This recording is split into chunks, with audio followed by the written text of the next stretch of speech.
நீங்க சூப்பரான ஒரு விஷயம் சொல்றீங்க. நைட் தூங்க போறப்ப தேன் 1 ஸ்பூன், ம். காலையில எழுந்த உடனே கொஞ்சோண்டு தயிர தயிர் குடிச்சிடுறோம். 1 கப் தயிர். சாப்பிட்டுட்டு ம். எவ்வளவு நேரம் கழிச்சு பல் விளக்கணும்? ஒரு 1 ஹவர் கழிச்சு பண்ணிக்கலாம். 1 ஹவர் உள்ள இருக்கணும் அது. ஆ. ஒரு 10 நாள் எடுத்து பாருங்க. என்னென்ன எஃபெக்ட் பண்ணுது பாருங்க உங்களுக்கு தெரியும். இல்ல தயிர் சாப்பிட்டுட்டு கூட ஒரு 1/2 அன் ஹவர் கேப்ல பல்ல விளக்கிக்கலாம்ல சார்? அது பண்ணிக்கலாம். ஒண்ணும் பிரச்சனை இல்ல. பல்லு விளக்குறதுக்கும் சித்த மருத்துவத்துக்கும் சம்மந்தமே இல்லம்மா. இப்ப நான் சொன்னேன் பாருங்க. இல்ல நான் ஏன் கேட்கிறேன்னா எல்லாரும் பல்ல விளக்குனதுக்கு அப்புறம் காஃபி குடிப்பாங்க. அதனால சொல்றேன் நீங்க பண்ணிக்கலாம். இப்போ சாம்பார் வெங்காயம் சாப்பிட சொல்றேன். பல்லு விளக்குறதுக்கு முன்னாடி நீங்க சாப்பிட்டுறலாம். ஏன்னா ஸ்மெல் வரும், ஒருத்தருக்கு பிடிக்காது. அப்புறம் பல்லு விளக்கிக்கோங்க. ஒரு 4 நாள் 5 நாள் தான் கஷ்டமா இருக்கும்மா. அதுக்கப்புறம் பார்த்தீங்கன்னா, உங்களுக்கு அது நீங்க அடிக்ட் ஆயிடுவீங்க அதுக்கு. அவ்வளோ வேலை செய்யும் உடம்புல போயிட்டு அது. தலைவலிங்கிறதே வராது. உடம்புல வந்து இம்யூனிட்டி கண்ணாபின்னான்னு இருக்கும்.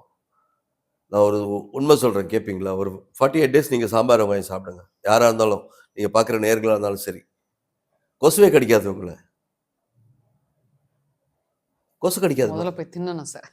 48 டேஸ் நீங்க காலைல சாப்பிடுங்க சாம்பார் வெங்காயம். பிளட்ல வந்து அந்த அளவுக்கு ஏறிடும் அது. கார்த்தால தான் சாப்பிடணுமா? இல்ல அர்லி மார்னிங் எம்ப்டி ஸ்டொமக்ல சாப்பிட்டா தான் இட்ஸ் அ மெடிசின். ம். சாப்பிட்டு பாருங்க. நெறைய விஷயம் இருக்கு. நான் சொல்லல மிகைப்படுத்தி பேசக்கூடாது. சிம்பிளா சொல்றேன். ஒரு 48 டேஸ் சாப்பிட்டீங்கன்னா கொசு கடிக்காது. எல்லாரையும் கடிக்கும். என்னடா பைத்தியக்கார மாரி கொசு கடிக்குதுன்னு சொல்றேன்னா, உங்ககிட்ட வராது. இல்லன்னா உங்க பாடியில அந்த ஸ்மெல் அதுக்கு தெரியும். வராது கிட்ட அது கடிக்கிறதுக்கு. பேட் ஸ்மெல் வந்துருமா? பேட் ஸ்மெல் இல்லாம அதுக்கு தெரியும். உங்களுக்கு தெரியாது. எனக்கும் தெரியாது. ஸோ அது கடிக்க வருது இல்லையா? கிட்ட வராது. இது வேண்டாம் இது அப்படின்னு போயிடும். அந்த மாதிரி ஒரு விஷயத்த வந்து பண்ணும்.